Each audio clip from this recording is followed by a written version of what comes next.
가장 즐거웠던 사건 하나, 가장 중후했던 사건 하나, 즐거웠던 사건 하나, 중후했던 사건 하나, 정반대.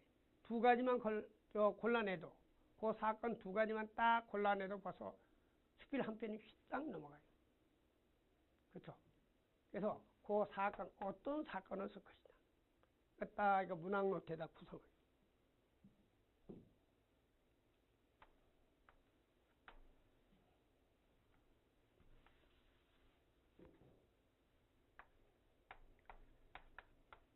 주제. 두 번째. 사건. 세 번째. 구상.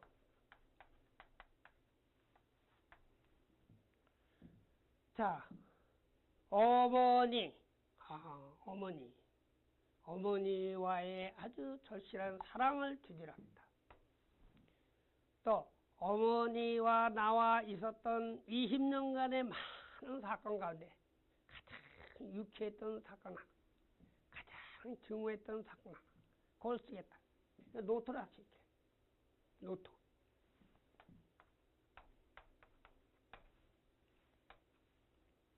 그러니까 주제와 사건이 정해지면 구상을 해줘. 그러면 이 구상을 어떤 식으로 긁어낼 것이냐. 이 구상이 바로 세 번째 구성이 되죠. 구성. 바로 스토리텔링, 길거리를 막는. 자, 쉽게 말하면 구성이죠. 구성을 어떻게 했냐. 처음, 중간, 끝. 시키니까 간단하죠. 이 구성. 자, 이 어머니라는 작품을 어떻게 구성할 거냐. 처음에는 어떤 장면, 중간에는 어떤 장면, 끝에는 어떤 장면, 어떤 식으로 구성할 거냐. 요 세 가지를 노트를 하세요. 그럼 벌써 한 편이, 수필 한 편, 짤막하니까 벌써 쓸 수가 있죠. 그래서 이러한 지속적인 작업. 수필을 쓴다는 자극이 그냥 자극이 돼서는 안 되죠. 그래서 이런 문학적인, 지속적으로 문학적인 자극이 되려면 세 가지. 글맛, 글감, 구성. 바로 생리, 소재, 구성. 요 세 가지를 항상 염두에 두고 수필을 써야 돼요. 그러면 그냥 막연하게 수필을 써야지 하고 쓰는 거하고, 요 첫째, 둘째, 셋째, 요 요령을 잡아가지고 쓰는 거 하는 것 같다. 그렇죠? 자, 그렇다면은, 우리가, 수필가의 역사의식과 시대인식에는 뭐가 있냐. 죄송합니다.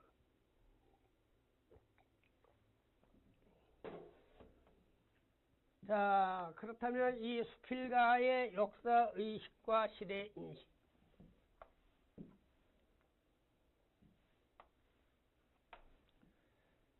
자, 수필가의 역사적 소명의식과 현실인식.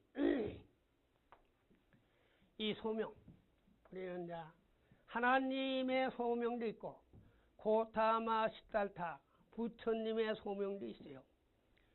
또, 마호멧의 소명도 있고, 모든 종교마다 다 소명이 있어요. 소명의식이 있죠.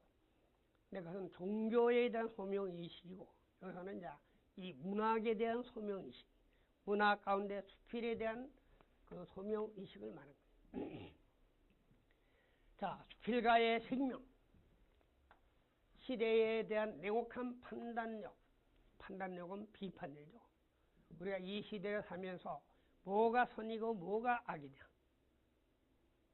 칼 빙의가 부사장의 말 한마디로 비행기가 이륙하러 부서서에 갔는데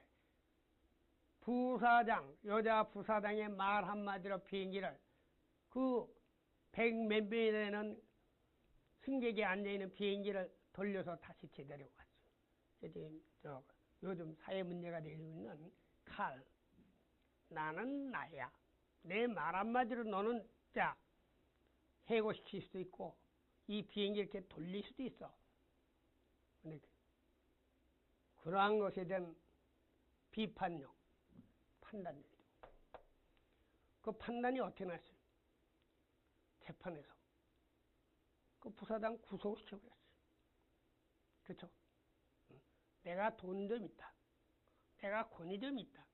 내가 뭔 박사다. 목에다 기부 써야 돼. 그렇죠? 우리는 알면 알수록, 그렇죠? 돈이 많으면 많을수록 고개 숙이십시오. 초칠 마냥. 그렇죠? 근데 지금 세월호 사건이 1주년이 되죠. 세월호의 그 몇백억 돈 많은 유병언은 어떻게 됐어요? 유병언. 안산의 단원고등학교 고등학교 2학년 한창 뜨거운 사춘기 우리의 소녀들 갖다가 맹골 수도에다가 완전히 수장시켜줘. 산채로 그냥 죽여버렸죠. 그 배의 주인이자 또 그렇게 얽혀있는 우리 한국 사회, 권력, 금력 얽혀있는 한국 사회. 그러니까 이준석하고 제일 먼저 도망갔죠. 선장. 유병헌, 그 배의 주인 유병헌 도망갔어요. 도망내다가 저 전라도 무슨 골짜기에서 굶었는지 늙었으니까 산채로 또 죽었어요.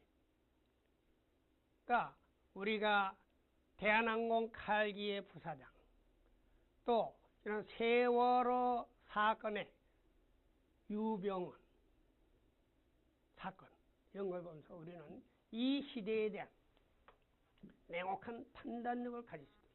비판력을 가질 수 있어요. 그게 시대인지. 이 시대를 우리가 어떻게 살 것이냐. 수필가라면. 그렇죠? 자, 두 번째. 수필가는 인간적 감성도 풍부해야 한다. 이 수필가라면 감성이 우선 풍부해야 된다. 유병헌, 그럴 수도 있지. 카사건, 그럴 수도 있지. 이런 식으로 넘어가는 사람들은 수필가가 될 수 없어요. 또 그런 사람들은 수필에 관심도 없어요. 나만 벤츠 몰고 다니고 나만 호요시하면 그만. 그렇죠? 우리 여의도 국회의원들이 대부분 그런 사람들이 많아요. 그렇죠? 나만 국회의원 금배지 달고 나만 이 목에 힘주고 가면 된다. 그런 사람은 우리나라 여의도 국회의원들 가운데 수필가 몇 명 있어요? 문학가 몇 명 있어요? 완전히 없는 게 아니라 몇 명 있어요. 그러나 그 사람들의 과연 그런 감성이 또 그런 판단력이 얼마나 있느냐. 참 참담하죠. 자, 그래서 이 감성이란 바로 뭐냐? 자기의 우주관, 인생관, 가치관을 정립한다. 지금 전국에 있는, 해외에 있는 문화 수필가 지망생 여러분들이 내가 최소한도 수필가라면 나의 인생관, 나의 가치관은 뭐다? 이것이 딱 정립이 되고 또 계속 변화, 발전이 돼. 다 옹골차게 굳어있으면 안 되죠. 세멘트만에 굳어있으면 안 돼요. 개와 망창, 개와 방창, 꽃 봄이면 우리 지금 4월 한반도가 아주 꽃천지죠. 개나리에서부터 저 1년 중 제일 먼저 피는 꽃이 뭐예요? 동백꽃이죠. 빨간 동백. 또 노란 개나리. 또 붉은서름한 진달래가 조금 있으면 펴요. 그렇죠? 근데 이러한 동백이다, 개나리다, 진달래다 이런 걸 보고 감성이 풍부해야만 시인도 되고, 수필가도 되고, 소설가도 되고, 소위 뭐 문학가가 될 수 있어요. 그렇죠? 그래서 이런 가치관을, 우주관, 인생관 가치관을 정립을 해야 한다. 그렇죠? 나보기가 역겨워 가실 때는 말없이 고이 보내드리 오리다. 김소월같이 진달래 꽃을 보고 감성이 있어야 김소월 같은 진달래 꽃이 나와요. 그렇죠? 근데 한국에서 교보에서 전국 서점에서 이래까지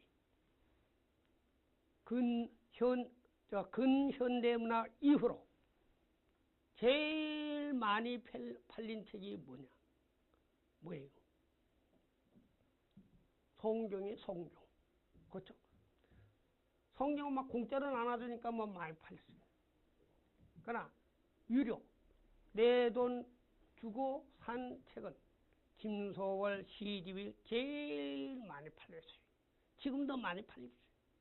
앞으로도 많이 팔릴 거예요. 나보기가 역겨워 가실 때는 말없이 고이 보내드리 우리다. 영변의 약산 진달래꽃 가실 길에 뿌리 우리다. 아주 가슴 절절하죠. 이런 감성. 그 인간적인 감성이 있어야 돼요. 돈이 전부가 아니죠. 자, 그 다음에 사회현상, 역사적 흐름과 접목. 그런 철학성이 있어야 한다. 이 앞에 또 강조를 했죠.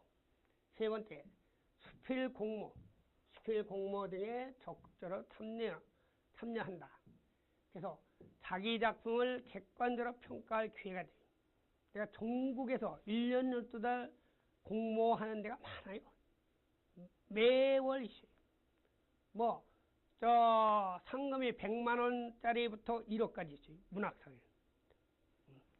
그런 것이 이제 우리 한중 문학예술가 협회, 콘텐츠 협회, 지난번에 이제 소개해준, 거기다가 이제 이런 그 문학 공모가 1년 12달 있어요. 아무 때고 여러분들이 공모로, 응모를 하면 돼요. 그런데 적극 참여를 해서, 자기가 최종심까지 올라가면, 이 최종심에 오른 작품은 또 평가를 해줘요. 이런 객관적인 작품 평가를 많이 받아볼수록 좋죠. 또 마지막으로는 주최 측의 요구사항을 엄수한다. 되게 수필 분량은 A4 용지 2장이에요. 그러니까 이 수필이나 문학상을 공모하는 주체들마다 언론사다, 조선일보다, 동아일보다, 한겨레다, 언론사마다 요구하는 분량, 또 마감 기간, 또 주제 이런 것이 달라요. 그 요구사항을 엄격하게 엄수를 해야 된다. 만약에 이런 것을 지키지 않으면 읽어보지도 않고 쓰레기통 간 거예요. 그래서 이런 것을 엄수를 해야 된다. 자, 그 다음 세 번째. 마지막으로 그러면은 이 수필과 다른 장르의 차이는 뭐냐? 수필하고 다른 장르의 차이. 자, 이 장르, 종류를 말하죠. 시와 수필은 어떤 차이가 있냐? 두 번째, 수필과 소설은 어떤 차이가 있냐? 이 두 가지죠. 물론 이거 얘도 수필과 드라마의 차이는 뭐냐, 수필과 영화의 차이는 뭐냐, 여러 가지 있지만 크게는 두 가지. 운문과 한문. 자, 시와 수필. 시와 수필은 어떤 차이가 있냐? 시의 생명은 이미지예요. 여러 개념을 포괄하는 이미지다. 자, 키트가 됐죠. 쟁반 위에 놓여 있는 도마도를 보고 쟁반 위에 놓여 있는 도마도를 보고 아, 요거 먹음직스럽구나. 그냥 보통 사람 냉큼 도마도를 꿀꺽 삼켜버리지만 시인은 저 수평선 위에 떠오르는 아주 빨간 태양을 연상을 해요.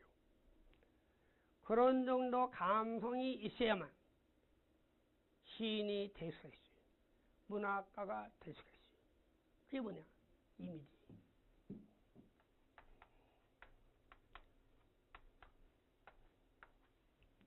도마도를 보고 태양으로 연상할 수 있는 사람. 쟁반을 가지고 수평선에 연상할 수 있는 사람. 유리 조각을 가지고 하늘의 별빛으로 연상할 수 있는 사람. 그런 사람이 시인이에요. 그게 바로 시예요. 이미지죠. 여러 개념을 포괄하는 이미지. 또 이 고타마 시달타가 그랬죠. 이 조그만 호박씨 하나를 보고도 수미산을 연상할 수 있는 사람. 그런 사람이라야 스님이 될 수 있다. 승려가 될 수 있다. 호박씨 하나 가지고 수미산이 어디? 수미산이 에베레스트 산. 호박씨 하나하고 에베레스트하고는 수억만 배의 차이. 이 고만한 호박씨를 보고도 그때는 에베레스트를 연상할 수 있는 사람. 그 연관성이 다 있어요. 이게 바로 이미지. 그 다음 수필. 수필의 생명은 뭐냐? 리얼리티입니다. 자기의 생각을 구체적으로 서술적으로 정리한다. 그래서 시는 운문이고 수필은 산문이죠. 그래서 시의 생명은 이미지고 수필의 생명은 리얼리즘. 리얼리즘 뭐야? 사실, 진실, 리얼리즘. 우리 주변에 일어나는 사건들, 또 우리 주변에 일어나는 역사적인 문제들, 또 우리 주변에 일어나는 세계적인 사건들, 작은 거든 큰 거든 이런 것을 좀 더 구체적으로 서술하는 게 리얼리즘.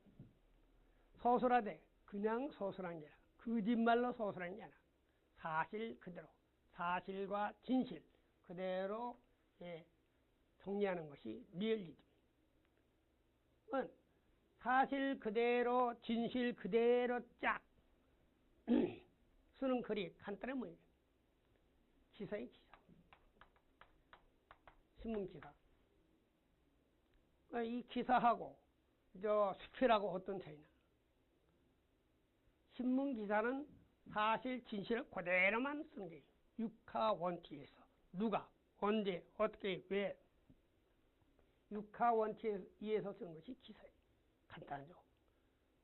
그러나 요거는 기사지만 수필은 문학이에요. 문학. 수필은 이런 사실 진실을 바탕으로 어떤 감동을 줘요. 이 기사가 무슨 감동을 줘요? 아, 오늘 여의도 그 65층 빌딩에서 불이 났다. 불이 어떻게 나고 누가 불 질렀고 어쩌고 그것은 기사예요. 한 사건만 전달할 뿐이지 감동이 없어요. 같은 리얼리즘이죠. 나 수필은 감동이 있어요. 그 차이죠. 자, 그러면 수필과 소설은 어떤 차이냐? 둘 다 수필이나 소설이나 다 리얼리즘이에요. 리얼리즘이 힘이죠. 근데 수필은 솔직한 고백성 문학이다. 소설은 허구, 사건을 상상력으로 조성했다. 그 차이.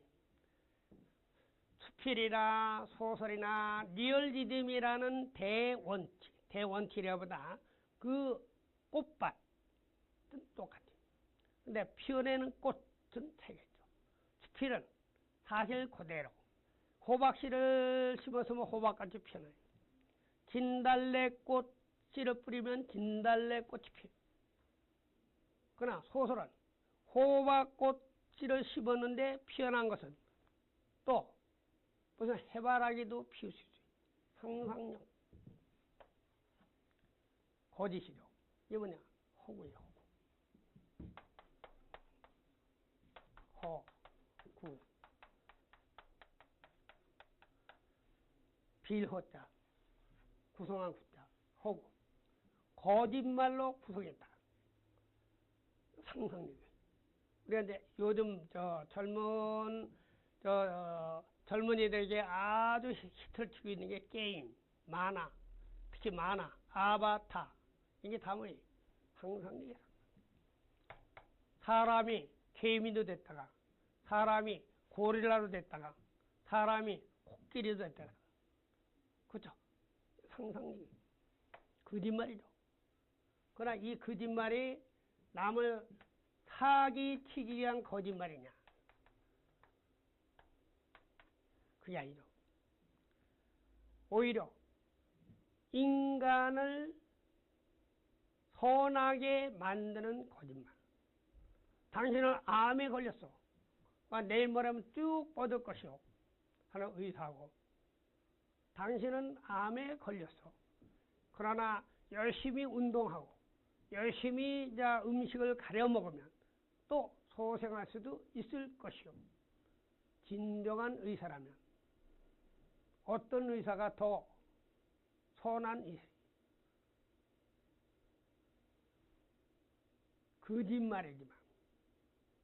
거짓말이지만 희망을 갖고 또 이왕 뻗을 때까지는 그래도 즐거움을 주고 어떤 의미를 주고 존재감을 주고 하는 의사가 거짓말을 하지만 그래도 선한 거짓말이죠. 소설은 바로 그게.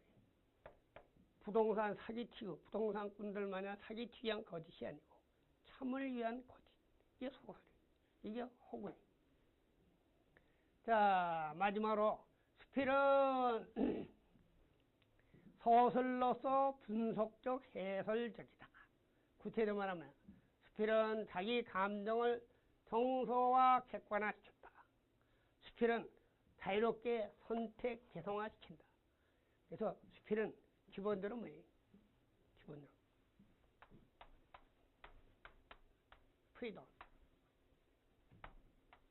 프리덤, 자유의 자유. 스필의 형식이나 내용이나 자유. 다만 솔직하게 쓴다. 두 번째는 그러한 역사의식과 시대의식을 갖는다. 아까 얘기한 쾌역철, 쾌락성, 역사성, 철학성, 쾌역철. 이마에다가 쾌역철 하면은 이 시간 가장 키워드가 쾌역철.